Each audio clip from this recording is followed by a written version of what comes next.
अनुशासित प्रजातन्त्र मर्यादित राजतन्त्रबाटै समृद्धिशाली बन्छ नेपाल। अहिलेका नेताहरूले यो मुलुकलाई फोहोर थुपारेका छन्। तन्त्र यसको मतलब राजतन्त्र फर्काउने मूल उद्देश्य राजतन्त्र फर्काउने मात्र नै, राजतन्त्र फर्केन भने यो मुलुकको राष्ट्रिय अस्मिता समाप्त भएर जान्छ। नेपाली कांग्रेसले जति भ्रष्टाचार गर्यो अरूले पार्टीले गर्न सकेनन्। नेकपा एमाले भित्र तस्करका नाइकेहरू छन्, नेकपा माओवादी भित्र माफियाहरूका नाइके छन्, तपाईको मधेसवादी पार्टीभित्र विखण्डनवादीहरूका नेताहरू छन्, रापपा भित्र बिकाउवादीहरू छन्। कसरी विकास भएन भन्नुहुन्छ? 2046 सालको जनआन्दोलनको यो 30 वर्षको दौरानमा विकास के भएको छ? सबै विदेशीले बनाइदिएका उद्योग धन्दा बिक्री भएको छ।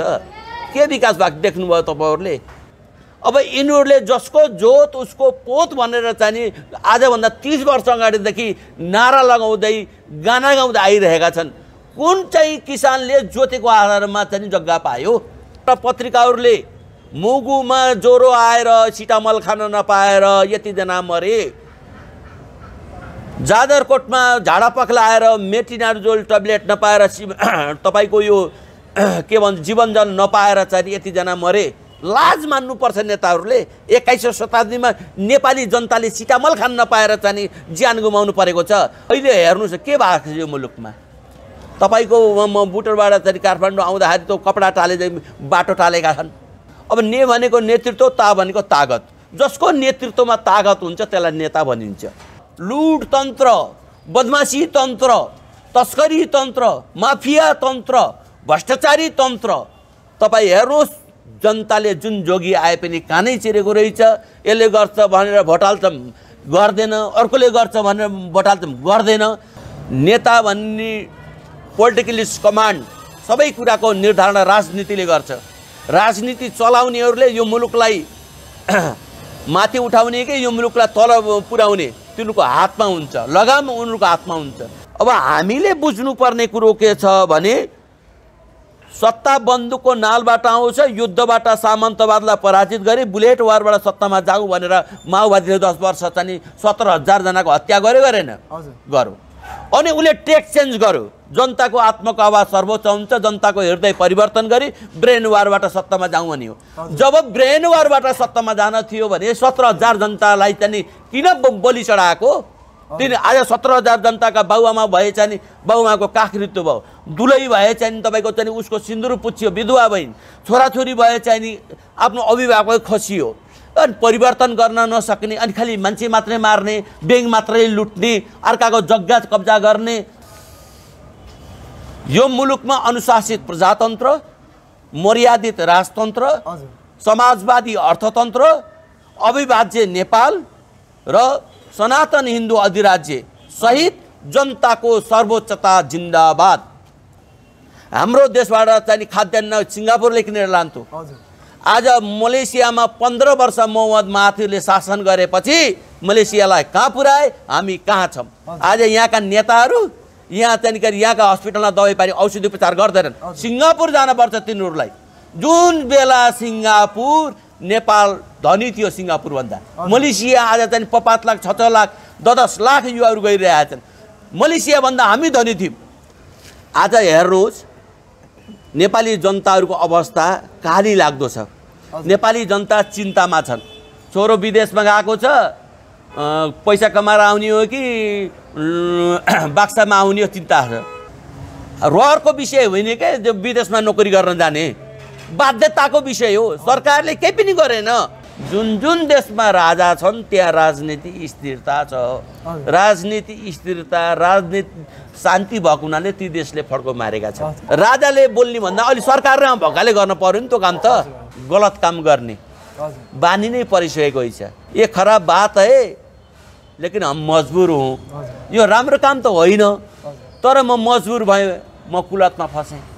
लगेर इटा भट्टामा हाल्ने यो खराब मान्छे हो।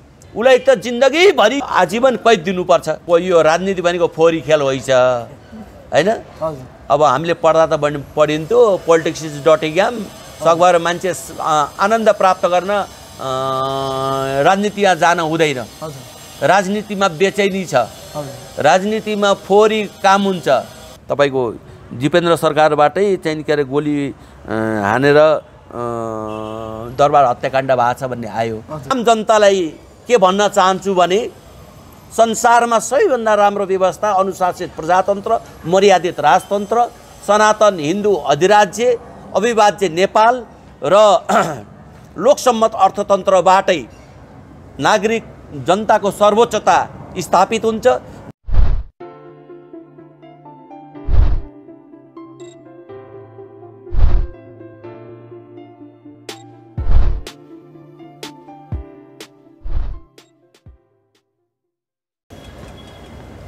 दर्शकवृन्द, तपाईहरू हेर्दै हुनुहुन्छ हेमन्त मिडिया र म प्रस्तुतकर्ता उपेन्द्र देवकोटा फेरि एकपटक यहाँहरूमाझ एक रोचक प्रसङ्ग बहस कार्यक्रम लिएर उपस्थित भएको छु। आज हामीसँग बहस गर्नको लागि जनताको प्रजातान्त्रिक पार्टीका अध्यक्ष, एक समाजसेवी एवं राजनीतिक विश्लेषक घनश्याम भण्डारी आज हामीमाझ उपस्थित हुनुहुन्छ।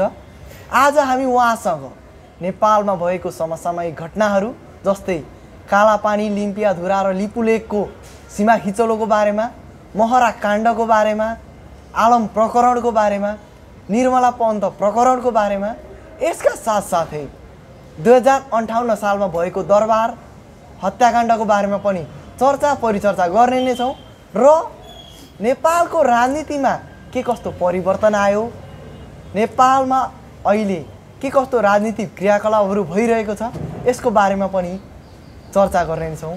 अब हामी ढिला नगरी यस बहस कार्यक्रमलाई अगाडि सारौँ र अब उहाँलाई स्वागत छ यहाँलाई यस बहस कार्यक्रममा। धन्यवाद पत्रकार उपेन्द्र देवकोटाजी। सन्चै हुनुहुन्छ? सन्चै छु। अहिले के काम गरिरहनु भएको छ? अहिले मैले एउटा राजनीतिक दर्शन लेखिरहेको छु 60वटा विषयमा।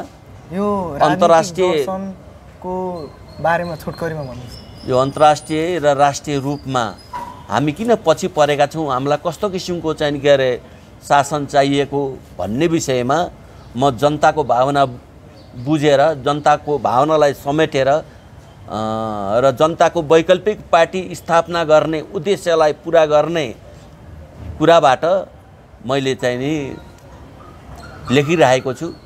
सत्य, अहिंसा, त्याग, शान्ति, प्रजातन्त्र, विकास। तपाईँले यो जनताको वैकल्पिक पार्टी भन्नुभयो, जनताको प्रजातान्त्रिक पार्टी त एउटा तपाईँको भइसक्यो, फेरि अर्को पार्टी के खोल्ने विचार छ कि के हो तपाईँको? होइन, जनताको प्रजातान्त्रिक पार्टी विशुद्ध रूपमा जनताको पक्षमा समर्पण भएर खोलिएको पार्टी हो। यो त माने मैले, होइन, तर तपाईँले अहिले भन्नु पनि जनताको लागि फेरि एउटा नयाँ पार्टी खोल्नुहुन्न र यो अब ढिला नगरिकन जनताको प्रजातान्त्रिक पार्टी भनेको चाहिँ के हो यो बताइदिनुहोस् त, नेपाली जनताहरू सुन्नु। सत्य, अहिंसा, त्याग, शान्ति, प्रजातन्त्र, विकास, अनुशासित प्रजातन्त्र, मर्यादित राजतन्त्रबाटै समृद्धिशाली बन्छ नेपाल।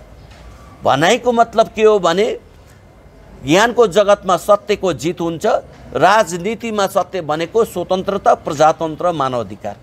अहिंसाबाट शान्ति स्थापना हुन्छ, शान्ति स्थापनापछि प्रजातन्त्र मजबुत हुन्छ, त्यागको राजनीतिले भ्रष्टाचार उन्मूलन हुन्छ, भ्रष्टाचार उन्मूलन पश्चात मुलुकको समृद्धि हुन्छ, समृद्धि आम नागरिकको चाहना हो। त्यसैले जनताको अनुशासित प्रजातन्त्र, जनताको मर्यादित राजतन्त्रमा आफ्नो मत जाहेर गरौँ र यो मुलुकलाई विश्वको सबैभन्दा राम्रो मुलुक बनाऊँ, यो विश्वको फुलबारी बनाऊँ। फुलबारी बनाउनको निम्ति सबै प्रकृतिले हामीलाई उपहार दिएका चाहिँ हिमालहरू छन्, पहाडहरू छन्, तराई छन्, यसलाई चाहिँ निकाएर संसारको चाहिँ सबैभन्दा चाहिँ निकाएर एउटा फुलबारी बनाउन सकिन्छ र तर अहिलेका नेताहरूले यो मुलुकलाई फोहोर थुपारेका छन्। किचडमा राजनीतिक क्रियाकलापहरूको बारेमा पछि बहस गर्नेछौँ। अहिले चाहिँ भन्नु जनताको प्रजातान्त्रिक पार्टीको मूल उद्देश्य चाहिँ के हो? जनताको अनुशासित प्रजातन्त्र, जनताको मर्यादित राजतन्त्र। यसको मतलब राजतन्त्र फर्काउने मूल उद्देश्य राजतन्त्र फर्काउने मात्र नै, राजतन्त्र फर्केन भने यो मुलुकको राष्ट्रिय अस्मिता समाप्त भएर जान्छ। कसरी समाप्त हुन्छ? नेताहरूमा दूरदर्शी सोच छैन, नेताहरू बिकाउवादी छन्। अब तपाईँ हेर्नुहोस्, नेपाली काङ्ग्रेसले जति भ्रष्टाचार गर्यो अरूले पार्टीले गर्न सकेनन्। नेकपा एमालेभित्र तस्करका नाइकेहरू छन्, नेकपा माओवादीभित्र माफियाहरूका नायिका छन्, तपाईँको मधेसवादी पार्टीभित्र विखण्डनवादीहरूका नेताहरू छन्, राप्रपाभित्र बिकाउवादीहरू छन्। जनताको पक्षमा यी कुनै पार्टी छैनन्। मैले यसो जनताको लागि उनीहरू यो पार्टीहरूले केही काम गरेको छैन भन्न चाहनुहुन्छ? हजुर, इन्डाइरेक्टली यही हो। तपाईँको डाइरेक्टली इन्डाइरेक्टली यही हो। यही हो। तर अहिलेसम्म जे जस्तो विकास देख्नुभयो नि, यो कसले गरेको छ? यही पार्टीहरूका प्रतिनिधित्वहरूले गरेका छन्। अनि कसरी विकास भएन भन्नुहुन्छ? 2046 सालको जनआन्दोलनको यो 30 वर्षको दौरानमा विकास के भएको छ? सबै विदेशीले बनाइदिएका उद्योग धन्दा बिक्री भएको छ। के विकास भएको देख्नुभयो तपाईँहरूले? 30 वर्ष भनेको सानो बाटो बनेको छ, पानी आएको छ, स्वास्थ्य, शिक्षा, मानिसको आधारभूत आवश्यकताहरू सबै पाएका छन् त मानिसहरूले, गरिब मानिसहरूले पाएका। आज हेर्नुहोस्, नेपाल भनेको विश्वले के भन्छ भनेको नेपाल भनेको सुन्दर फुलबारी हो। नेपालीहरू चाहिँ नि गाउँमा बस्छन्, गाउँ मिलेर यो नेपालको निर्माण भएको छ। आज दुर्गम गाउँको अवस्था कहाली लाग्दो छ। दुर्गम गाउँका किसान र किसानका छोराछोरी अज्ञान अशिक्षा र पिल्सिएका छन्, न्याय नपाएर तडपिएका छन्, औषधि मूल्यको अभावमा छटपटेका छन्, रोजगारको अभावमा भौँतारिरहेका छन्। राज्यबाट दुर्गम गाउँका किसान र किसानका छोराछोरी निराश छन्। निराशावादी जनता, चेतना कमजोर भएका जनताहरूलाई कोरा नारा र आवेगपूर्ण भाषण दिएर भ्रम पारेर, कोरा नारा र आवेगपूर्ण भाषण गरेको भन्नुभयो। कोरा नारा चाहिँ कता दिए? कोरा जसको जोत उसको पोत भनेर आयो। एउटा उदाहरण होइन, जसको जोत उसको पोत भनेर आयो। कुन किसानले चाहिँ निकालेर जोतेको आधारमा लाल पूजा पायो? एउटा चाहिँ जमिनदारको 100 बिघा जग्गा छ भने त्यो 100 बिघा जग्गा जोत्ने करिब 15-20 जना चाहिँ गरेर तिनीहरूका काम गर्ने हरुवा हुन्छन्। अब यिनीहरूले जसको जोत उसको पोत भनेर चाहिँ आजभन्दा 30 वर्ष अगाडिदेखि नारा लगाउँदै गाना गाउँदै आइरहेका छन्। कुन चाहिँ किसानले जोतेको आधारमा चाहिँ जग्गा पायो? पाएन। यी सबै के हुन् भन्दा कोरा नारा, आवेगपूर्ण भाषण। कसैको नाममा रहेको जग्गा, काम गर्ने मान्छेहरूको लेभल जुन छ, आफ्नो नाममा भएको जग्गा उनीहरूले एकपटक जोत्यो भन्दैमा उनीहरूको नाममा त हुँदैन नि त। बुझ्नुहुन्छ नि त?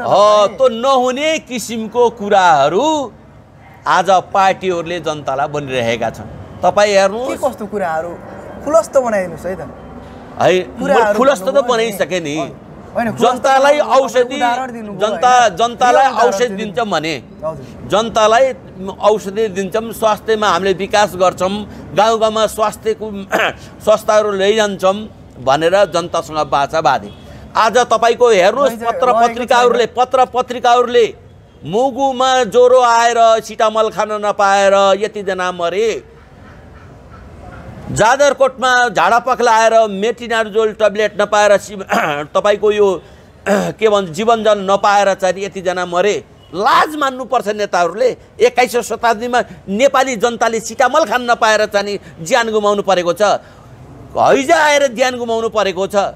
यी सबै के हुन् त भन्दाखेरि कोरा नारा र आवेगपूर्ण भाषण दिएर चेतना कमजोर भएका जनताहरूलाई भ्रम पारेर सत्तामा जाने अनि मुलुक लुटेर चाहिँ नि आलिसान महल बनाउने। यस्तो काम चाहिँ कसले गरिरहेको? यो त वामपन्थीहरू हेर्नुहोस्, वामपन्थीहरूले चाहिँ जुन किसिमको कांग्रेस भनेको त भ्रष्टाचारीको पार्टी साबित भयो। उसका धेरै नेताहरू भ्रष्टाचार गरेकोमा जेल गएका पनि छन्। धेरै नेताहरू चाहिँ नि गएर तपाईँहरूको अनुसन्धानको दायरामा पनि छन्।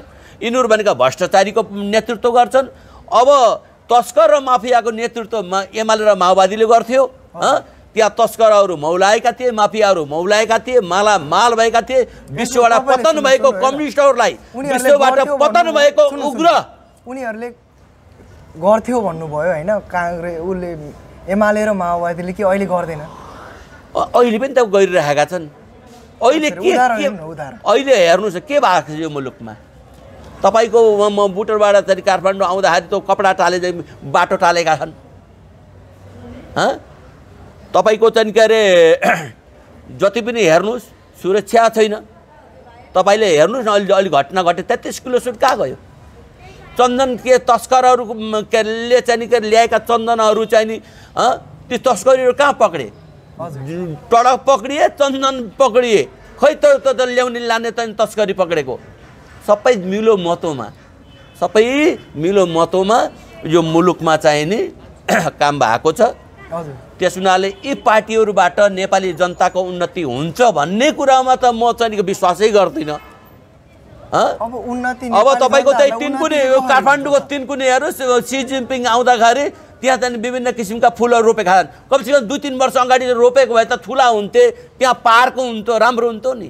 होइन भनाइमा त सजिलो छ तर गराइमा होइन, भनाइमा सजिलो न। हामी जस्ता मानिसहरू यदि सत्तामा पुग्यौँ र सत्ता चलाउन पायौँ भने सबभन्दा पहिला घनश्याम भण्डारीले के काम गर्छ भने नेपालमा जति पनि भएका सुकुम्बासीहरू छन् सबैको लाल पूजा घर घरमा गएर हामी दिन सक्छौँ। जनतालाई जमिनको मालिक बनाउँछौँ र नीतिलाई नेता मानेर चल्छौँ। हाम्रो पार्टीमा कोही नेता छैन। हामी यस्तो किसिमको नीति निर्माण गर्छौँ। तपाईँको पार्टी यो जनताको प्रजातान्त्रिक पार्टी छ नि, यसले चाहिँ के काम गरिरहेको छ त अहिले नत्र? अब यो हामी अहिले खासै खोलेको हामी 6-7 महिना भयो है। हजुर हामी तपाईँको सबै कुरा बुझेका नेताहरू बसेर अब यो ढङ्गले जनताको नेतृत्व गरौँ। अब भनेको नेतृत्व, ता भनेको तागत। जसको नेतृत्वमा तागत हुन्छ त्यसलाई नेता भनिन्छ। आज हेर्नुहोस्, पृथ्वीनारायण शाहको नेतृत्वमा तागत थियो, उनी एउटा नेता थिए। राजा महेन्द्रको नेतृत्वमा तागत थियो, उनी एउटा नेता थिए। बीपी कोइरालाको नेतृत्वमा तागत थियो, उनी एउटा नेता थिए। मदन भण्डारीको नेतृत्वमा तागत थियो, उनी एउटा नेता थिए।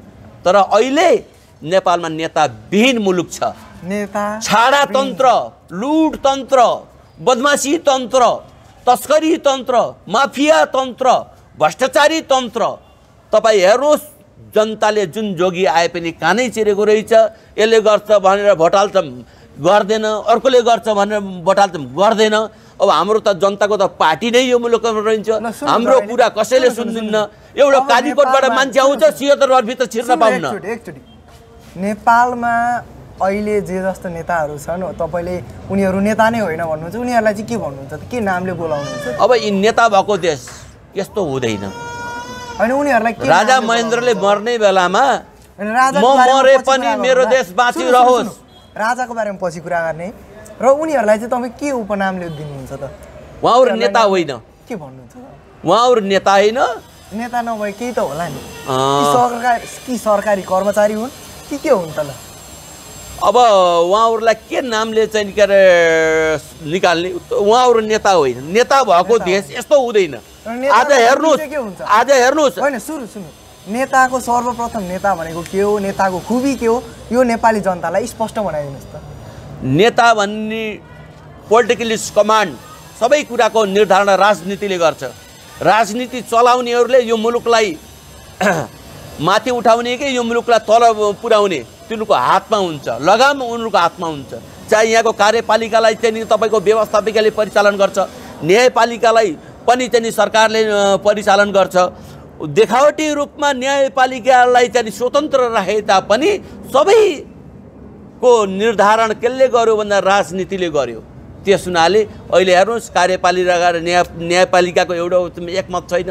व्यवस्थापिका नेपालको यो राजनीतिक क्रियाकलाप यसमा कुरै नगरौँ होइन। नेतामा हुनुपर्ने गुणहरू चाहिँ के हो यसको बारेमा चाहिँ भन्नु। अब नेतामा हुनुपर्ने गुण भ्रष्टाचार नगर्ने, बदमासी नगर्ने, मुलुक नलुट्ने, नेपाली जनतालाई न्याय दिने, सादा जीवन उच्च विचार अपनाउने, राष्ट्र जनताप्रति समर्पित हुने नेताहरूमा यी कुराहरू हुन्छन्। तर यहाँ त छैन। अहिलेसम्म नेपालमा जे जस्ता नेताहरू आए नि उनीहरूमा यो खुबीहरू कोही छ नि छैन? अहिले देखिएको छैन। अहिले कुनै कालान्तरमा गएर नेता नेपालमा जन्मिएला, तर अहिलेको अवस्थामा नेता नेपालमा छैन। किन मैले भने नेता छैन भनेर? आज एउटा पार्टी चाहिँ टुक्रिएर 4-4वटा पार्टी भएका छन्। त्यही माओवादी हेर्नुहोस् न, प्रचण्ड पद भनेर हिँड्ने, अहिले पछि वैद्यहरू निक्लेर गए, विप्लवहरू निक्लेर गए, मातृका निक्लेर गयो, अनि फेरि अहिले आएर फेरि जोडिएका छन्। मातृका पनि जोडिए, अनि वैद्यका केही नेताहरू आए, सबै नेताहरू आएका छैनन्। अनि जुन नेता हुन्छ नि त्यसले कमान्ड गर्छ, राष्ट्रको कमान्ड गर्छ, पार्टीको कमान्ड गर्छ, नेताहरूको कमान्ड गर्छ। तर यहाँ त राजनीतिका दुईटा पाटादेखि, एउटा स्वचालित राजनीति, अर्को सञ्चालित राजनीति। यो स्वचालित राजनीति जसले अङ्गीकार गर्छ त्यसलाई नेता भनिन्छ। तर आज सञ्चालित राजनीति, भन्नाले कस्तो स्पष्ट बनाइदिनु। सञ्चालित राजनीति तपाईँको चाहिँ नि के अरे अरू रिमोटबाट चल्ने, जस्तै टिभी चाहिँ र रिमोट हुन्छ नि, रिमोट भएन भने टिभी चल्दैन नि, त्यस्तै गरे यो रिमोटबाट चल्ने नेताहरूलाई सञ्चालित नेता भनिन्छ। स्वचालित नेता। यसको मतलब नेपालमा जे जस्तो राजनीति भयो यो सञ्चालित भइरहेको छ। सञ्चालित हो। कसले गरेको छ त यो सञ्चालित? अब मैले त्यति बेला 61 सालमा भनेको थिएँ, यी 7 दल नभएर महादल हुन्। विदेशीले जुन तालले बजाउँछ त्यही तालले नाच्छन्, नाचन्जेली विदेशीले साथ दिन्छ, नाच्न छोडेपछि युज एन्ड थ्रो। एउटा शक्तिलाई हात लिने, अर्कोलाई पछार्ने, अर्को शक्तिलाई हात लिने, अर्कोलाई पछार्ने। यो मुलुकको उन्नति नहोस्, यो मुलुकका जनता गरिब रहिराखुन्, यो मुलुकका पार्टीहरू पनि चाहिँ नि के अरे एउटा पार्टी फुटेर 3-4 होस्, व्यथिति होस् र यहाँ चाहिँ एकदमै चाहिँ के अरे चाहिँ सम्हाल्नै नसके किसिमले जनता र नेता बिचको चाहिँ ध्रुवीकरण होस् र हामीहरूले तिनीहरूलाई चाहिँ सधैँभरि चाहिँ नि आफ्नो पकडमा राख्न सक्छौँ भन्ने किसिमले यहाँ राजनीति चलो। अनि यो राजनीतिको रिमोट चाहिँ को हो? रिमोट त अब रिमोट त यसो छ, रिमोट त अब चाहिँ के अरे हामी गरिब छौँ। हजुर। गरिब भएको हुनाले धनीसँग रिमोट छ। नेपालकै धनीहरूसँग रिमोट छ? नेपालको धनी न, विदेशी धनीहरूसँग रिमोट छ। गरिबमाथि शासन त धनीले गरिरहेको छ। नाम होला नि त। रिमोट छ नि, युरोपियन युनियनहरूले चाहिँ यहाँ चाहिँ तपाईँको धर्मनिरपेक्षतालाई कति पैसा खर्च गरे भन्छन् नि। यहाँ तपाईँको हिजो चाहिँ तपाईँको चाहिँ पृथ्वीनारायण शाहको पालामा 4वटा चाहिँ के अरे हाम्रो देशको चाहिँ धर्म संस्कृति सकियो भने हाम्रो राष्ट्रियतामा आँच आउँछ, राष्ट्रियतामा आँच आयो भने जनतामाथि चाहिँ के अरे आँच आउँछ। त्यस हुनाले चाहिँ नि हामीले यो धर्म संस्कृतिको रक्षा गर्नुपर्छ। नेपालको धर्म संस्कृति चाहिँ मूल धर्म संस्कृति कुन हो त नेपालको चाहिँ? हिन्दू। हिन्दू। अरू धर्मप्रति हिन्दूले समान व्यवहार गरेको छ। गरे यदि समान व्यवहार गरेको भए धर्मनिरपेक्ष देश भनेर किन उपनाम दियो यसमा चाहिँ? अब यो त भन्यो भने युरोपियन युनियनले यो मुलुकलाई धर्मनिरपेक्षतामा लान खोज्यो, पश्चिमाहरूले यो मुलुकलाई धर्मनिरपेक्षता लान खोजे, यही भित्रका चाहिँ दलालहरूले यो मुलुकलाई धर्मनिरपेक्षता लान खोजे। 90-95% ओमकार परिवार भएको देश आज धर्मनिरपेक्षता भएको छ। आज हेर्नुहोस् त क्रिस्चियनिटीहरूको कति राष्ट्रहरू छ, मुसलमानहरूको कति राष्ट्र छ, बौद्धिस्टहरूको कति राष्ट्र छ, विश्वको एउटा मात्र हिन्दू। यो यिनीहरूलाई किन पचेन?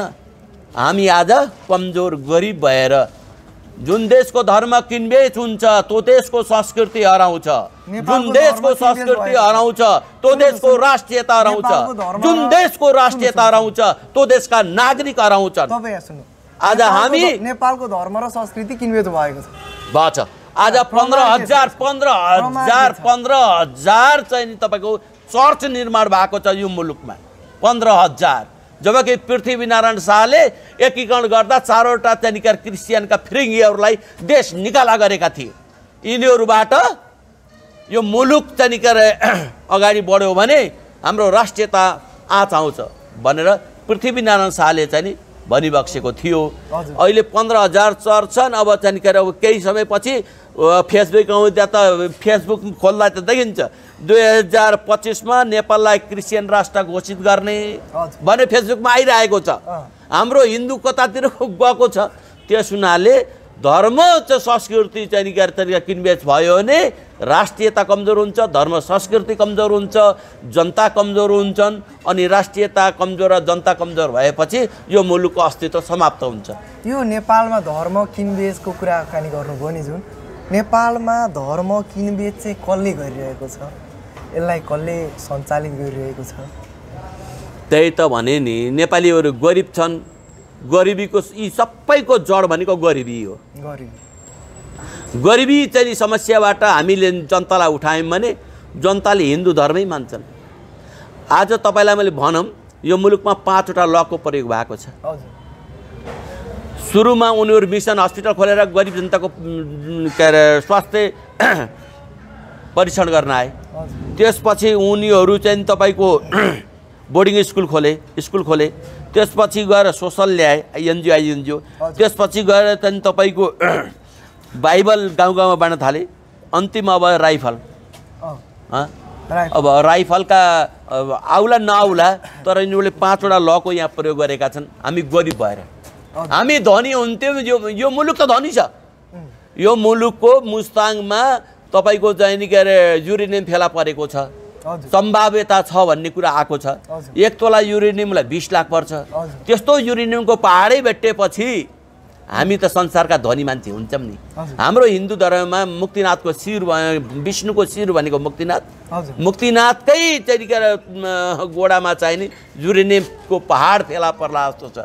त्यो बलियान उत्खनन गरेर हामीले विश्व बजारमा लिएर गयौँ भने संसारका धनी देश नेपाल र धनी जनता नेपाली। अब आज हेर्नुहोस् यो मुलुकमा चाहिँ नि के अरे सानो मुलुक छ, कत्रो मुलुक छ यो। पूर्व मेची पश्चिम महाकाली 1024 किलोमिटर, उत्तरी मुस्ताङ दक्षिण मर्चवार 427 किलोमिटर। बिहान चाहिँ तपाईँको चाहिँ मोटरसाइकल स्टार्ट गर्नुहुन्छ पश्चिमबाट भने साँझ पूर्व पुग्नुहुन्छ, मेची पुग्नुहुन्छ, मेची महाकालीबाट मेचीबाट चाहिँ मोटरसाइकल स्टार्ट गर्नुहुन्छ भने साँझ फेरि महाकाली पुगिन्छ। त्यसमा विश्वमा 12वटा हिमाल छन्, 12वटा हिमालमा 8वटा हिमाल यही सानो देशमा पर्छ। आज हिमालमा चाहिँ निकाएर चाहिँ तपाईँको पर्यटन क्रान्ति गर्न सकिन्छ। संसारका मान्छे हिमाल हेर्न आयो भने त्यो चाहिँ निका तिनीको पैसाबाट हामी पालिन्छ। तपाईँले यो पर्यटन क्रान्तिको क्रान्ति भन्नुभयो होइन, यो पर्यटन क्रान्ति भनेको चाहिँ के हो?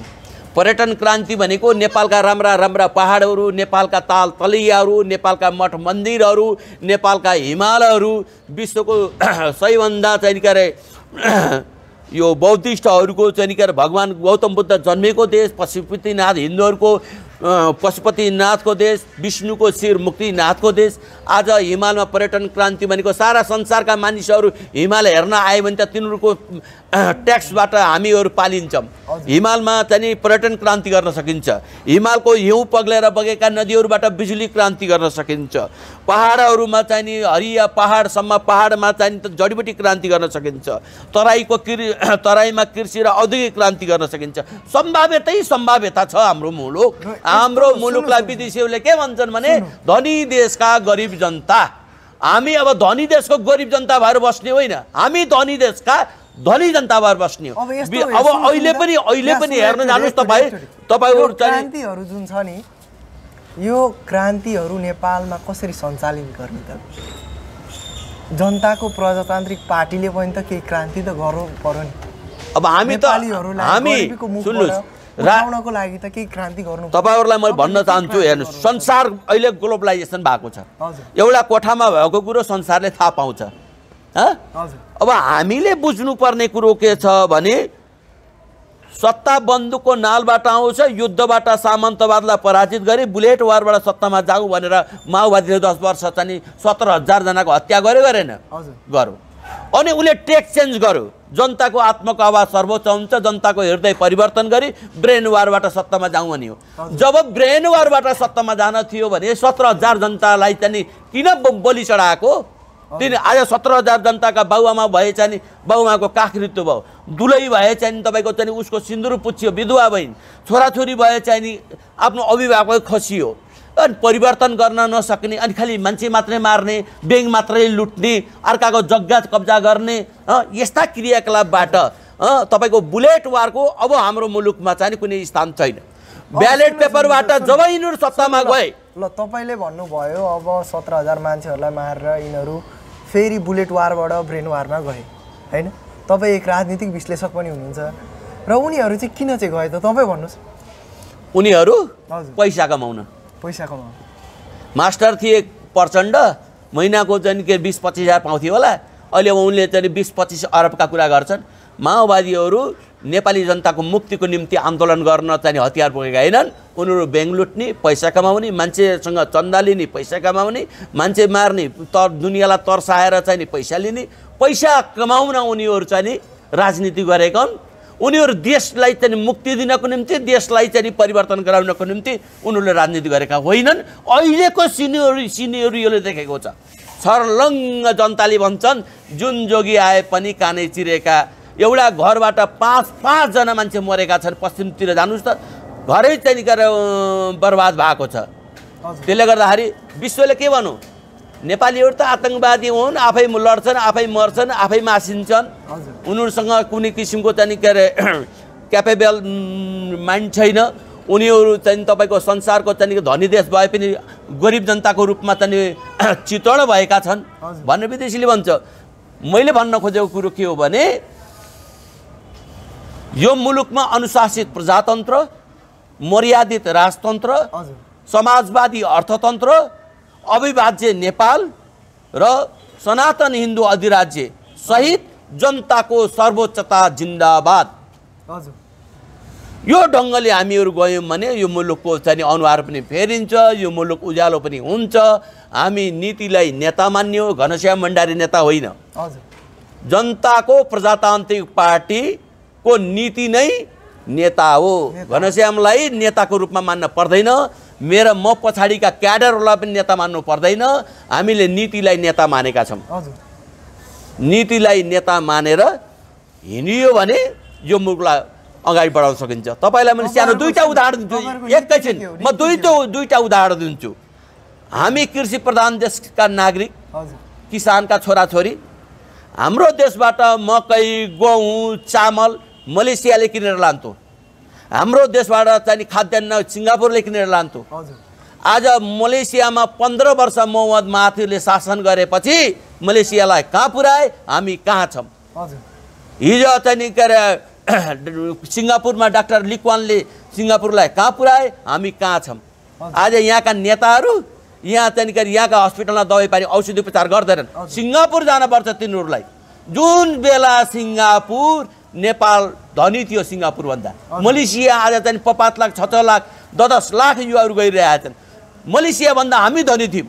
आज नेपाल भनेको त गरिबीको रेखामुनिको देश हो। 10 वर्ष माओवादीले नै विकास गर्न दिएन। दुनियाँ चाहिँ के अरे तपाईँको संरचना भत्काउने, मान्छे मार्ने, पुल भत्काउने, दुनियाँभरको चाहिँ के अरे तपाईँ वितण्ड मच्चाए। 10 वर्ष तिनीहरूले शासन गर्न दिएनन्, राम्रोसँग जनताको शासन गर्न। भनेपछि अहिले आएर हेर्नुहोस् न, अहिले आएर हामी गरिबीको रेखामुनिको देश भन्छन्। एउटा गरिबको रेखा छ, त्योभन्दा पनि मुनि छ। 10 वर्ष राम्रो शासकले यो मुलुकमा शासन गर्यो भने बल्ल यो मुलुक गरिब देश हुन्छ। र विश्वले भन्छ गरिब नेपाल गरिब देश। यसमा नेपालमा अहिलेसम्म राम्रो शासकहरू भेटिएको छैन। छैनन्। मैले भनिसकेँ प्रष्ट रूपमा नेपालमा केपी ओली पनि नेता होइनन्, प्रचण्ड पनि होइनन्, शेरबहादुर देउवा पनि नेता होइनन्। आज व्हाइट बडी काण्ड,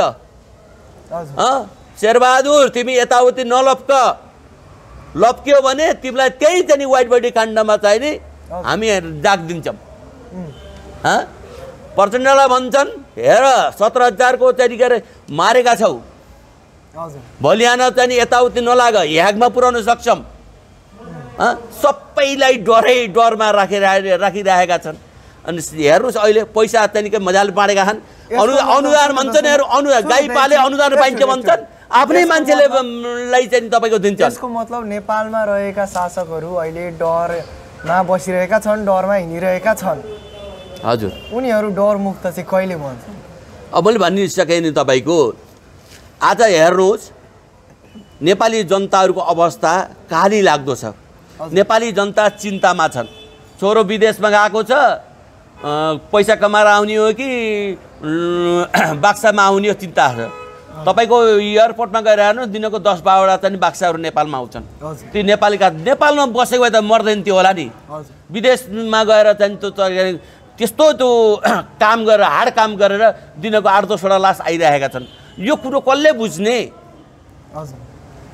रहरको विषय होइन क्या, जो विदेशमा नोकरी गर्न जाने बाध्यताको विषय हो। सरकारले केही पनि गरेन, खालि चाहिँ तपाईँको नेपाली जनताहरूलाई विदेश पठाउने अनि तिनको रिमिट्यान्सबाट चाहिँ देश चलाउने। अब यो जनताको प्रजातान्त्रिक पार्टीले चाहिँ यस्तो क्रियाकलापहरूलाई कम गराउन कहिलेदेखि चाहिँ?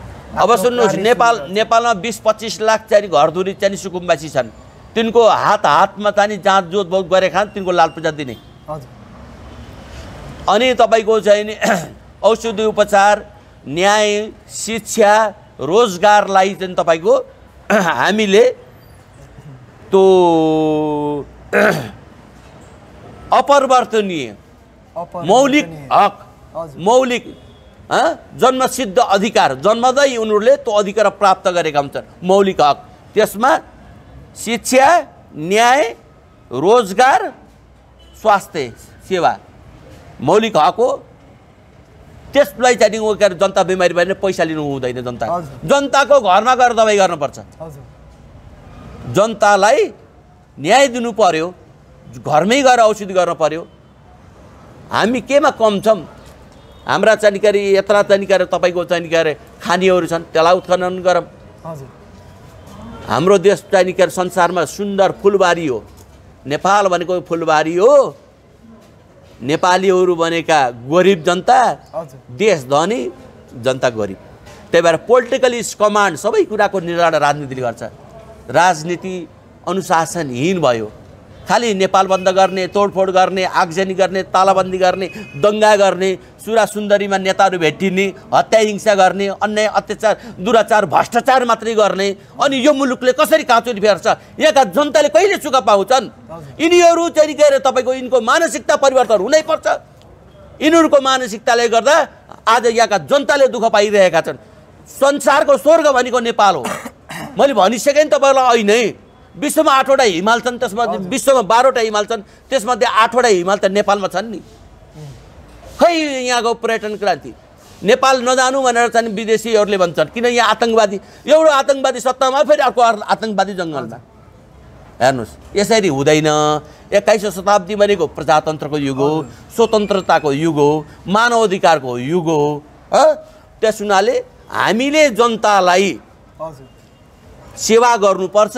राजनीति सेवाको राजनीति हुनुपर्छ, पैसाको राजनीति हुनु हुँदैन।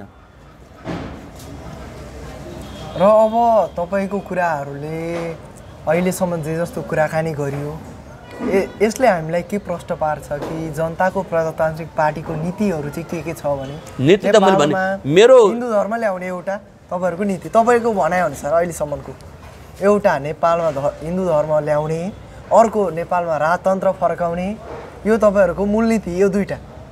र जनताले चाहेको अनुसार राजनीति गर्ने। अब तपाईँहरूले सत्तामा पुगेर कहिले चाहिँ गर्नुहुन्छ त? अब यसो छ, हामीसँग साधन स्रोत कमी छ। हामीसँग साधन स्रोत कमी छ। हामीले जनतासँग चन्दा पनि उठाएका छैनौँ, व्यापारीलाई दुःख पनि दिएका छैनौँ, हैन? नेगेटिभतिर हामी जाँदै गएका छैनौँ। जनताको भावना हामीले राम्रोसँग बुझेका छौँ।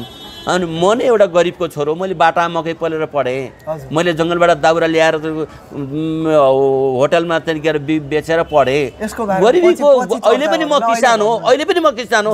मेरो घर चाहिँ 12-13वटा गाई छन्। म बिहान उठ्छु, गोबर सोर्छु, गाईलाई दाना दिन्छु, अनि तपाईँको चाहिँ पराल थुच्छु। पराल थुच्दा कति सकस हुन्छ। सबै मैले किसानका समस्याहरू, गरिबका समस्याहरू, दुखी जनताका समस्याहरू सबै मैले अनुभव गरेको छु। अनुभव गरेको हुनाले यो दुःखहरूलाई चाहिँ अब तपाईँ कहिले निवारण गर्ने अभियान सुरु गर्नुहुन्छ त? होइन, म चाहिँ के अरे तपाईँको निवारण भन्दाखेरि तपाईँको सबभन्दा पहिला के बुझ्नु पर्यो भने यो मुलुकलाई सुधार्ने हो भने यहाँ एउटा भ्रष्टाचार छानबिन आयो। अहिले यतातिर नजाउँ होइन, तपाईँले अहिले यो मुलुकलाई सुधार्ने अभियान चाहिँ कहिलेदेखि सुरु गर्नुहुन्छ? किनभने म राजावादी हुँ। सुन्नुहोस्, म राजावादी हुँ। म राजावादी किन भएँ भन्दा राजा महेन्द्रले नेपाललाई संयुक्त राष्ट्रसङ्घको सदस्य बनाए र राजा महेन्द्र मर्दाखेरि चाहिँ नि उनले एउटा तनिकेर बाणी बोलेर मरेका। म मरे पनि मेरो देश बाँचिरहोस्। नेपाली नेताहरू बिकाउवादी छन्। जनता बिचरा सोझा चेतना कमजोर, ज्ञान कमजोर भएका जनता छन्। म मर्दाखेरि चाहिँ मैले त बचाएर राखेँ यो देशलाई। म मरेँ भने मेरो देश कथमकाजित बिक्री हुन पनि सक्छ। अरू प्रति समर्पित भएका नेताहरू छैनन् भनेर म मरे पनि मेरो देश बाँचिरहोस् भनेर महेन्द्र राजाले भने। त्यस हुनाले म राजावादी हुँ। मलाई मेरो छातीमा गोली ठोक्न आए पनि म राजावादी हो होइन। र अब तपाईँ अभियान चाहिँ कहिलेदेखि सुरु गर्नु? अभियान त मैले गरिरहेको छु। परिवर्तन मसँग साधन स्रोतको कमी छ। मसँग साधन स्रोतको कमी छ। मेरो सम्पर्कमा आउने सबै साथीभाइहरूलाई, सबै जनताहरूलाई मैले आफ्नो कुराहरू बताएको छु।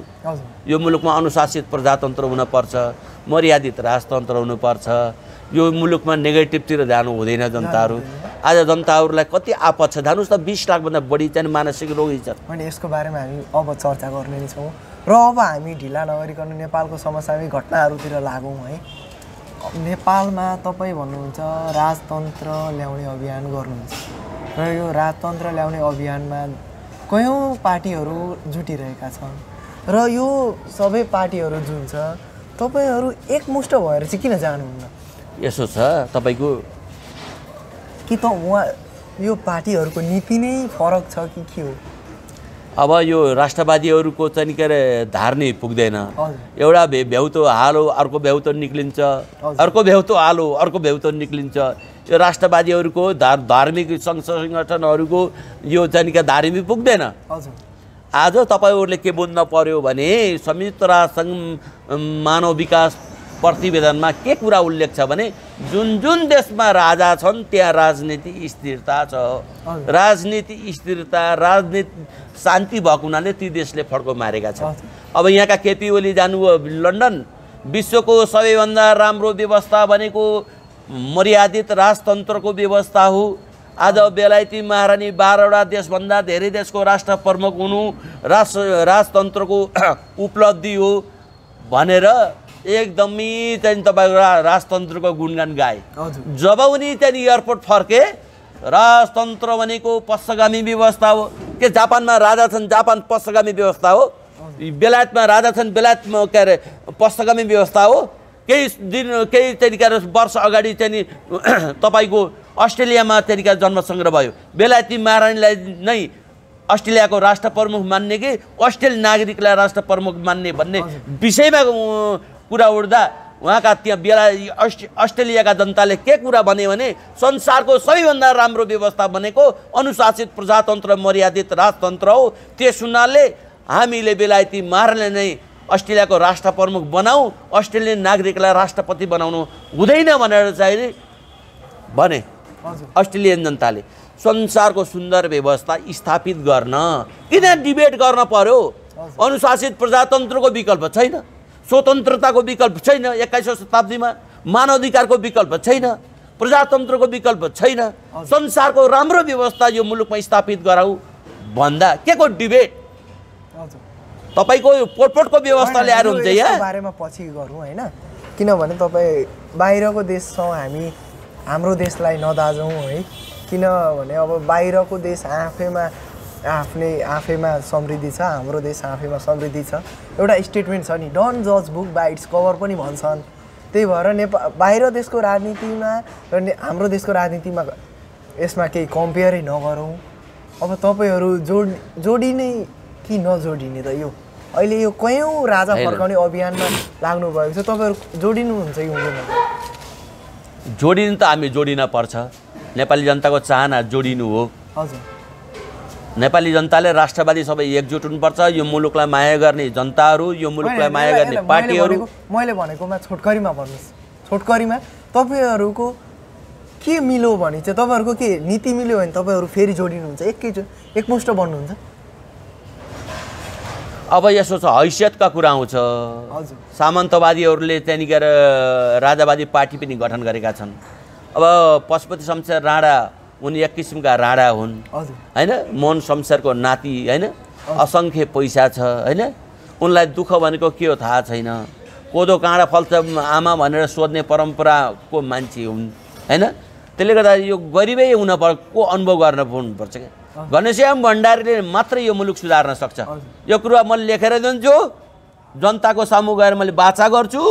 म अति गरिब परिवारमा जन्मेको, नेपाली जनताको भावना बुझेको, ती दुर्गम गाउँमा गएर जनताले कति दुःख पाएछन् ती सबै कुरा अनुभव गरेको, यो स्वर्गको फुलबारीलाई अगाडि उचाल्नको निम्ति के गर्न पर्छ त्यो पनि बुझेको हुनाले अब मलाई त के हुन्छ भन्दा यो साले गरिब हिजो बाटा मगे पनि केटो ठुल्ठुला कुरा गर्छ बा भन्छन्। त्यसले गर्दाखेरि सामन्तवादी सोच भएका राजावादीहरूबाट यो मुलुकमा एकता हुन सकेन। उनीहरूको नीति र तपाईँको नीति एउटै भयो भने तपाईँहरू एकजुट भएर जानुहुन्न। हजुर, एकजुट भएर जानुहुन्न होइन। नीति भएर भएन कि सामन्त सोच फरक पर्यो कि सोच र हैसियतका कुरा आए। हामी ठुला मान्छे, हामीसँग पैसा छ, उनीहरूको मानसिकतामै एकदम पुँजीवादी त्यहाँनिर क्रान्ति छ कि पुँजी नै सर्वेसर्वा हो भन्ने मान्यता छ। पुँजीहरूको त्यो बारेमा भइहाल्यो। अब यसको मतलब तपाईँहरू उनीहरूले ठुल्ठुला हैसियत, उनीहरूको आफ्नो हैसियत, उनीहरू आफ्नो लेभलसँग चाहिँ जान्छन् भन्ने कुरा गर्नु होइन। हैसियत त्यही भएर तपाईँहरू र उनीहरूको नीति मिले पनि तपाईँहरू जानुहुन्न। होइन हामी जान्छौँ जानुहुन्छ तर एउटा कुरामा राष्ट्र जनता राज संस्था हजुर यी तीनवटाको चाहिँ नि मिलन बिन्दुमा उनीहरू पुग्नुपर्छ पुग्नु पर्यो नीति एउटा हुनु पर्यो नीतिलाई नेता मान्ने हो कि हामी नेता कोही पनि होइन कि घनश्याम भण्डारी नेता होइन घनश्याम भण्डारीको पार्टीको नीति नै नेता हो ल तपाईँको पार्टीको नीति नेता हो त्यो तपाईँले भनिसक्नुभयो होइन अब यो अहिले भर्खरै भएको यो सीमा खिचोलोको घटना भएको छ नि जुन भारतले नयाँ राजनीतिक नक्सा निकाल्यो यसमा तपाईँको विचार के छ तपाईँको धारणा के छ किन राजाले चाहिँ यसको बारेमा बोल्नु भएन यसमा के भन्नुहुन्छ अब यो सीमाको कचलो अहिलेको कुरा होइन हजुर यो विगतदेखि हुँदै आएको छ चुनावका ताका हामी राष्ट्रवादी हौँ भारतले यति जमिन मिच्यो उति जमिन मिच्यो भनेर पार्टीहरूले चाहिँ नि आफ्नो चाहिँ नि के अरे भाषणमा चाहिँ नि भनिरहेका छन् राष्ट्रवादी भनेको चाहिँ नि अरूलाई गाली गरेर हामी राष्ट्रलाई माया गर्ने भन्ने हिसाबले यहाँको राजनीति परिचालित छ अब यो सीमा विवाद यो संसार छ नि संसार विश्वमा धेरै देशहरू छन् नि सबै देशसँग नेपालको चाहिँ नि वैमनस्यता त छैन नेपालको चाहिँ तपाईँको चाहिँ के अरे सबै देशसँग चाहिँ मित्रता छ होइन असंलग्न परराष्ट्र नीति पञ्चशीलको सिद्धान्त हाम्रा चाहिँ के अरे राजाहरूले बनाएको नीति नै अहिलेका पार्टीहरूले पनि त्यसैलाई नै युज गरेका छन् होइन त्यसैले नै प्रयोग गरेका छन् त्यसले गर्दाखेरि तपाईँको यो सीमाको विषय दुवै देशका छन् उच्च स्तरीय चाहिँ के अरे कूटनीतिज्ञहरू बसेर तपाईँको चाहिँ के अरे विभिन्न 1950 को सन्धि छ सुगौली सन्धि छ सबै सन्धिहरूलाई हेरेर होइन हामीले हाम्रो सिमानाको चाहिँ लिनुपर्छ राजाले बोल्ने भन्दा अलि सरकारले भकाले गर्न पर्यो नि त्यो काम त होइन तपाईँले भन्नुभयो नि मर्यादित राजतन्त्र भन्नुभयो है 2065 सालमा राजा ज्ञानेन्द्रले नेपाली जनताहरूको इच्छा र चाहना अनुसार आफ्नो श्रीपेज छोड्नुभयो र अहिले आफ्नो देशलाई हरेक मान्छेहरूले आफ्नो आमा भनेर भन्छ र जब आफ्नो आमालाई आँच आउँछ एउटा छोरा किन यसरी बसिरहेको छ यसमा के छ अब आँच आएको छ होइन अब यो कालापानीकै कुरा गरेर पहिला तपाईँको नेकपा माले फुटो अहिलेका पर्यटन मन्त्री योगेश भट्टराईले चाहिँ नि के अरे तपाईँको उही कालापानी गएर चाहिँ नि खुगरी नचाहे उनको नेतृत्वमा विधायक सङ्गठन गएर होइन अनि महाकाली नदी बेचियो होइन अरू राजनीतिज्ञहरूको बारेमा हामी कुरै नगरौँ यसमा किनभने हामीसँग समय पनि अलिक कमै छ यो राजनीति यो हाम्रो जुन बहस कार्यक्रमको पनि समय अलि लम्बिन होइन हाम्रो सिमाना कसैले पनि खाँदैन हाम्रो सिमाना कसैले पनि खान सक्दैन हाम्रो नक्सा पनि छ विगतमा भएका चाहिँ छिमेकी राष्ट्रहरूसँग भएका चाहिँ सन्धि सम्झौताहरू पनि छन् होइन उच्च स्तरीय चाहिँ के अरे एउटा चाहिँ राजनीति समिति निर्माण गरेर हामी वार्ताबाट संवादबाट सहजीकरण गरेर हामीले हाम्रो सीमा चाहिँ नि निर्धारण गर्नुपर्छ सधैँभरि यो सीमाको विषयमा अघि मैले तपाईँलाई भने नि एउटा आमालाई आँच आएको बेलामा छोरा किन मौन रह्यो भनेर यसमा चाहिँ भन्नु न खुलस्त बनाइदिनुहोस् नेपाली जनताहरू मौन त कोही पनि छैन नि सबै बोलेका छन् नि अहिले राजाले त बोल्नु भएको छैन राजा ज्ञानेन्द्रले त केही पनि बोल्नु अब त उहाँको कुरा हो उहाँका कुरामा मैले बोल्न मिल्दैन तपाईँ एक राजनीतिक विश्लेषक हुनुहुन्छ है राति उहाँ यसमा म नेगेटिभतिर नसोच्नु होला कसैले पनि नेगेटिभतिर नसोचौँ उहाँ राति 11 बजे ठमेलको पबमा जान सक्नुहुन्छ तर जब आफ्नो आमालाई आँच आउँछ तब किन चाहिँ बोल्नुहुन्न त यसमा उहाँलाई राजाहरूले केही कुराले प्रतिबन्ध लगाएको छ कि के हो होइन त्यो उहाँको विषयमा म बोल्न मिल्दैन होइन उहाँको विषयमा बोल्न मिल्दैन र यो सीमाको विवाद जहिले पनि चाहिँ के अरे एउटा नेपाल भारतलाई गाली गरेर नेपालमा राष्ट्रवादी बन्ने राष्ट्रवादी बन्ने यो प्रचलित चाहिँ के अरे अवस्था देखिएको छ यो सधैँभरि चाहिँ चलिराख्दो रहेछ हामी राष्ट्रवादी बन्न पहिला के गर्न पर्यो भने भारतलाई गाली गर्नु पर्यो अब हामीले सरकारले एउटा चाहिँ उच्च स्तरीय राजनीतिक संयन्त्र बनाएर वार्ताबाट संवादबाट कूटनीतिक रूपमा हाम्रा सीमाहरू हामीले यकिन गरिनुपर्छ जननी जन्मभूमि छ स्वर्गदापी गरिएसी होइन आफू जन्मेको ठाउँ स्वर्गभन्दा प्यारो हुन्छ यो स्वर्गभन्दा प्यारो मुलुक 3.25 करोड नेपालीहरूको मुलुक हो हजुर र यहाँ अलिकति पनि कसैले चाहिँ के अरे तपाईँको हस्तक्षेप गर्यो भने त्यो नेपाली जनतालाई सही हुँदैन। सबै नेपाली जनता आफ्नो ठाउँबाट बोलेका छन्।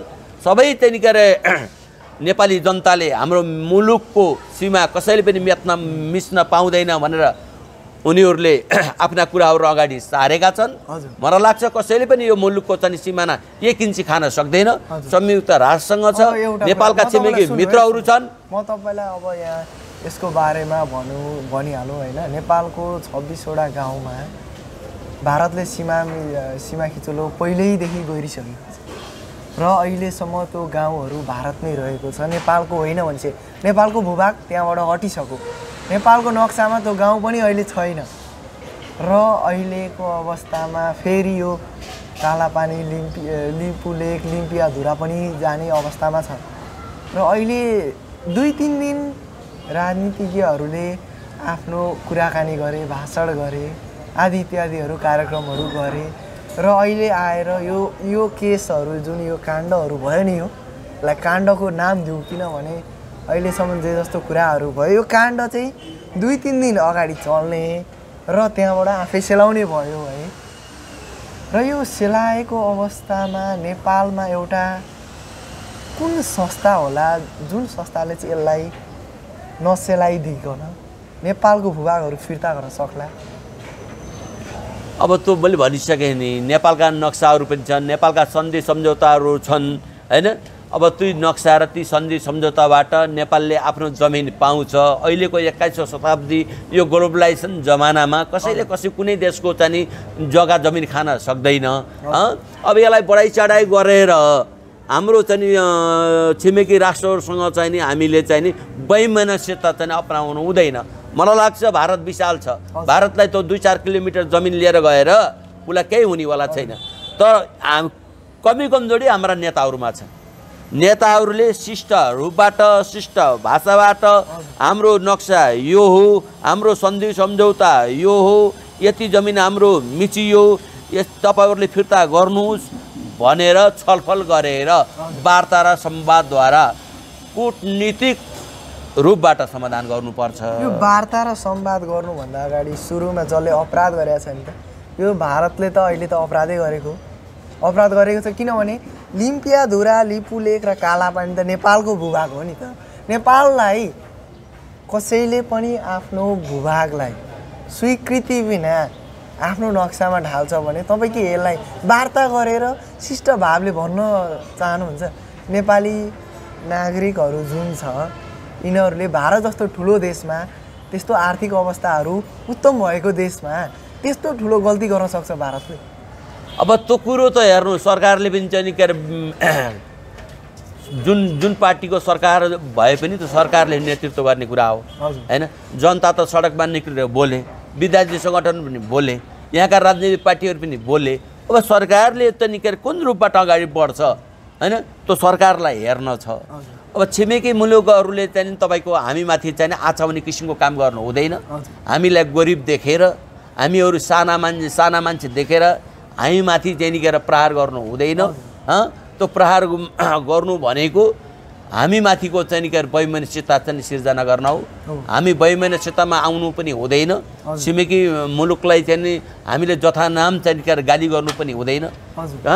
अब हामी दुई देशको बिचमा छौँ, चीन र भारतको हैन। अब चीन भनेको हाम्रो छिमेकी राष्ट्र हो, भारत भनेको हाम्रो विशेष छिमेकी राष्ट्र हो।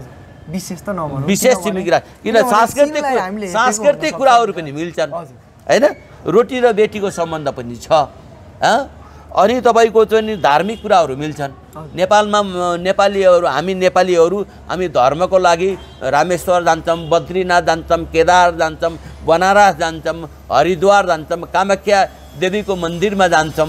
हामी दुवै देशका हिन्दूहरू एउटा नङ र मासु भएर बसेका छौँ। हामीलाई नङ र मासुबाट छुटाउनु हुँदैन हैन। हामीमाथि उनीहरूले दया राख्नुपर्छ, माया राख्नुपर्छ, स्नेह राख्नुपर्छ। हामीप्रति चाहिँ नराम्रो किसिमको भावना राख्नु हुँदैन। हाम्रा सिमानाहरू मिच्नु पनि हुँदैन। हाम्रा सिमाना चाहिँ के अरे निर्धारण गर्न दुवै देशको उच्च स्तरीय संयन्त्र बनाएर हामीलाई उनीहरूले दिनुपर्छ। अब सानो गरिब भनेर हेप्ने किसिमको काम भयो भने यो बहस कार्यक्रमलाई अब छुट्याउँदै जाउँ। अब हामी अन्ततिरै छौँ यो बहस कार्यक्रमको। र अब हामीले जुन अहिले महरा काण्ड भयो, यो आलम प्रकरण भयो, निर्मला पन्त भयो होइन, यसको बारेमा जिस्ट तरिकाले तपाईँले के बुझ्नुभयो त्यसमा? जिस्ट तरिकामा छोटो मिठो भन्नुहोस् त। अब महरा काण्ड हजुर होइन, अब महरा अब एक किसिमको चाहिँ आफूलाई उच्च स्तरीय राजनीति ठान्थे, हजुर उनी नेगेटिभ पोइन्टमा रहेछन्, कुलतमा रहेछन्। हजुर उनलाई रक्सी खाने र गलत काम गर्ने हजुर बानी नै परिसकेको रहेछ। ये खराब बात है लेकिन हम मजबुर हूँ, हजुर यो राम्रो काम त होइन हजुर तर म मजबुर भएँ, म कुलतमा फसेँ। तपाईँको उनी कुलतमा फसेको हुन्। हजुर नेताहरू अब यो आलम काण्डको बारेमा अब आलम त एउटा के अरे खराब मान्छे हो। हजुर एउटा गरिबका छोरालाई ल्याएर बम बनाउन लगाउने, हजुर बम फुटेपछि चाहिँ तपाईँको चाहिँ के अरे लगेर इँटा भट्टामा हाल्ने, हजुर यो खराब मान्छे हो। उसलाई त जिन्दगीभरिको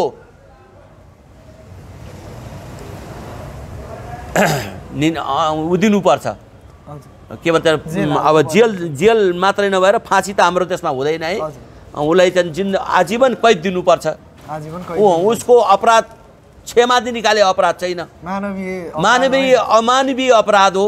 त्यस्तो मान्छे राजनीतिमा आएर देशलाई राम्रो हुन्छ, त्यसले राम्रोसँग देश ह्यान्डलिङ गर्छ। अब निर्मला काण्ड तपाईँको चाहिँ नि यो धेरै पक्षबाट, पुलिसबाट पनि अनुसन्धान भयो, नागरिक समाजबाट अनुसन्धान भयो, सरकारी तवरबाट अनुसन्धान भयो, धेरै तवरबाट अनुसन्धान भयो। सरकारले लुकाएको छ किनकि त्यहाँनिर ठुलो मान्छे फसेको हुनुपर्छ। ठुला माछा समात्न यो सरकारले सक्दैन। उही साना साना माछा समातेर ल्याउने, कुट्ने, पिट्ने, जबरजस्ती गर्ने होइन, यो काम भइरहेको छ। ठुलाले जे गरे पनि छुट्याउने, सानालाई कारबाही हुने यो अहिलेको परिस्थिति भएको छ। यो सबैको चाहिँ के अरे ऊ भनेको अनुशासित प्रजातन्त्र। अनुशासित प्रजातन्त्र भयो भने गलत काम गर्नेहरूलाई जेल हुन्छ, बदमासी हुन्छ, काम गर्ने जेल हुन्छ। अहिले अब चाहिँ के अरे निर्मला पन्त आउँछ, यो निर्मला पन्तको पनि नआउने होइन, अलि ढिलै आउँछ। आज अब अन्त्यमा एउटा प्रसङ्ग जोडौँ। 2058 साल जेठ 19 गते एउटा नेपालको कालो दिन जस्तै भनौँ, किनभने नेपालको राज दरबार हत्याकाण्ड भयो। यसमा तपाईँको के हुन्छ?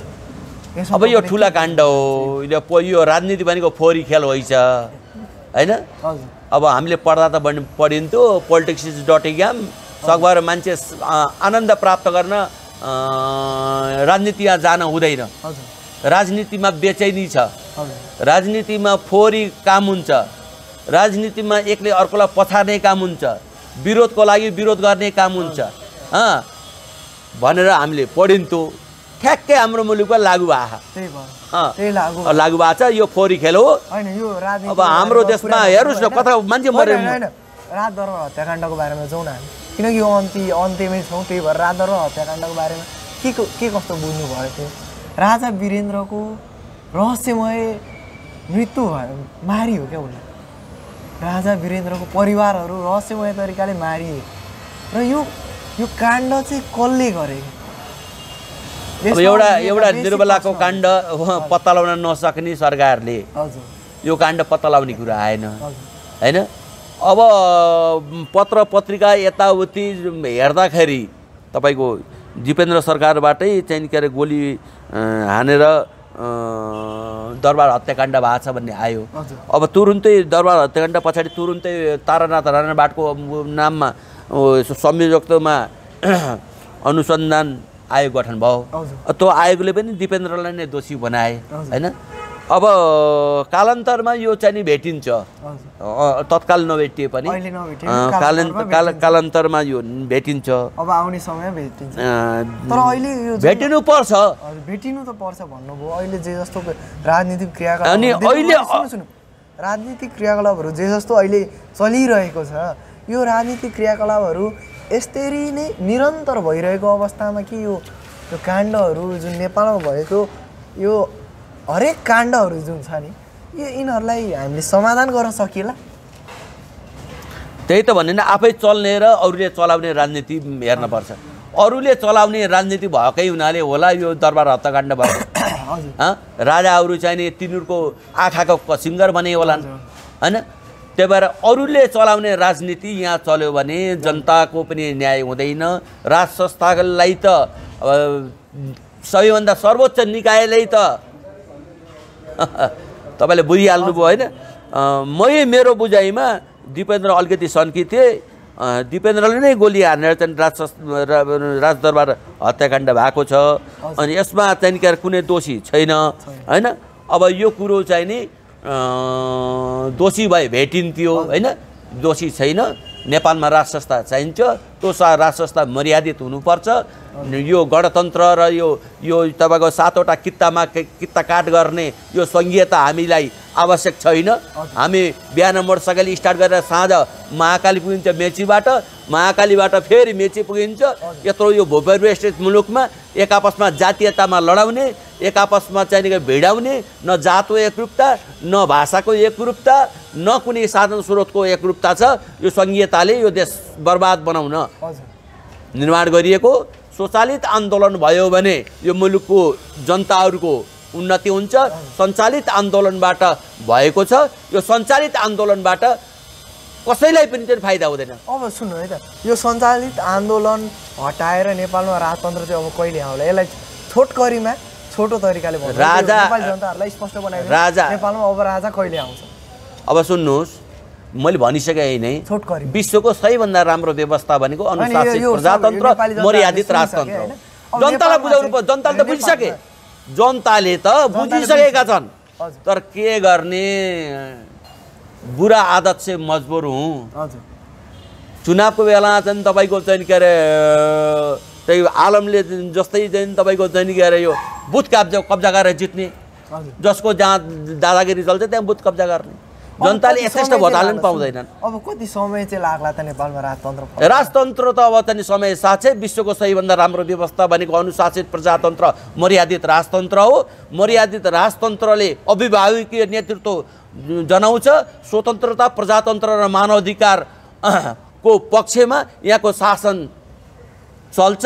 राजा भएको देशमा प्रजा हुन्छन्। प्रजाले शासन गर्ने राजनीति पद्धतिलाई प्रजातन्त्र भनिन्छ। राजा प्रजा एक नङ र मासुको सम्बन्ध हो। राज संस्था त अति आवश्यक छ। अति आवश्यक त छ। अब छिटै आउँछ नि। अब आउँछ, जनताले चाहे। जनताले चाह्यो भने आउँछ।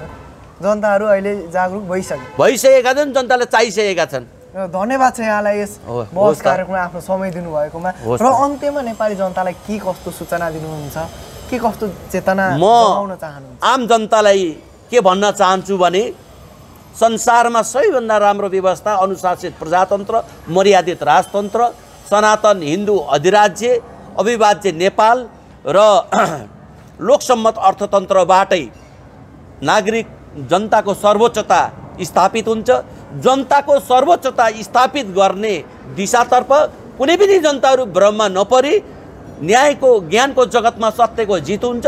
सत्यको पक्षमा लाग्न, राजनीतिलाई चाहिँ गरे स्वचालित बनाउन म अनुरोध गर्दछु जनता समक्ष।